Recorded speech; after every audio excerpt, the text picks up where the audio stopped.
ഇത്രയധികം ആളുകള് നല്ല മനസ്സോടുകൂടി ആശംസ പറഞ്ഞിട്ടുള്ള വേറൊരു ഫൈനലിസ്റ്റ് ഉണ്ടായിട്ടില്ല ഈ സീസണിൽ. എന്നുവെച്ചാ നല്ല മനസ്സോടെ അങ്ങ് ആശംസിക്കുകയാണ്, വിജയിച്ചു വാ എന്ന് പറഞ്ഞ് അങ്ങ് കൺഗ്രാചുലേറ്റ് ചെയ്യുകയാണ് അനീഷിനെ. അത് എന്ത് മാജിക് ആണ് എന്നുള്ളത് ഇപ്പോഴും അൺബിലീവബിൾ ആണ്. ഇങ്ങനെ ഒരു മനുഷ്യൻ ഗെയിം കളിച്ച് മുന്നേറി ഇവിടം വരെ എത്തി നിൽക്കുന്നു എന്നുള്ളത് അൺബിലീവബിൾ ആണ്. ഞാനത് കഴിഞ്ഞ വീഡിയോയിലും പറഞ്ഞിരുന്നു. അപ്പോ നമ്മുടെ കലാഭവൻ സരിക അനീഷിന്റെ അടുത്തൊരു കാര്യം പറയുന്നുണ്ട്. നിങ്ങൾ എന്ത് ചെയ്തിട്ടാണെന്ന് അറിയില്ല, വന്ന് കയറിയ ആ ദിവസം തന്നെ എല്ലാവരെ കൊണ്ട് നിങ്ങൾ ആരാണെന്ന് നിങ്ങളെ ചോദിപ്പിച്ചു. ആ രീതിയിൽ എല്ലാവരുടെയും അറ്റൻഷൻ നിങ്ങളിലേക്ക് വന്നു. അങ്ങനെ ഒരു തുടക്കത്തില് തന്നെ ആ രീതിയിലൊരു കളി നിങ്ങൾ കളിച്ചെങ്കിൽ അത് നിങ്ങളുടെ മിടുക്കാണ്, വിജയമാണെന്നൊക്കെ പറഞ്ഞിട്ട് അനീഷിനെ കെട്ടിപ്പിടിക്കുന്നുണ്ട്.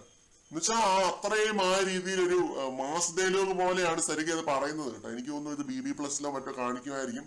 അങ്ങനെ പറയുന്നു, വന്നു കയറിയ ആ ദിവസം തന്നെ എല്ലാവരെ കൊണ്ടും ടാർഗറ്റ് ചെയ്യിപ്പിച്ചില്ലേ എന്നുള്ള രീതിയിലാണ് സരിക ചോദിക്കുന്നത്. പിന്നെ അനീഷ് പറഞ്ഞത് നമ്മൾ തമ്മിൽ വലിയ പ്രശ്നങ്ങളൊന്നും ഉണ്ടായിട്ടില്ലെന്ന് ഞാൻ വിശ്വസിക്കുന്നു, അതുകൊണ്ട് വീട്ടിലേക്കൊക്കെ വരണം എന്ന് പറഞ്ഞിട്ടാണ് അനീഷ് കെട്ടിപ്പിടിക്കുന്നത് സരികനെ. സരിക പറഞ്ഞിട്ട് ഒരിക്കലും ഇല്ല, ഞാൻ ഒരു പ്രശ്നങ്ങളും ഇല്ല, വീട്ടിലുള്ള കുടുംബത്തിലുള്ള എല്ലാവരും അന്വേഷിക്കാൻ പറഞ്ഞിട്ടുണ്ടെന്നൊക്കെ പറഞ്ഞിട്ടാണ് സരിക ഹഗ് ചെയ്യുന്നത് കേട്ടോ.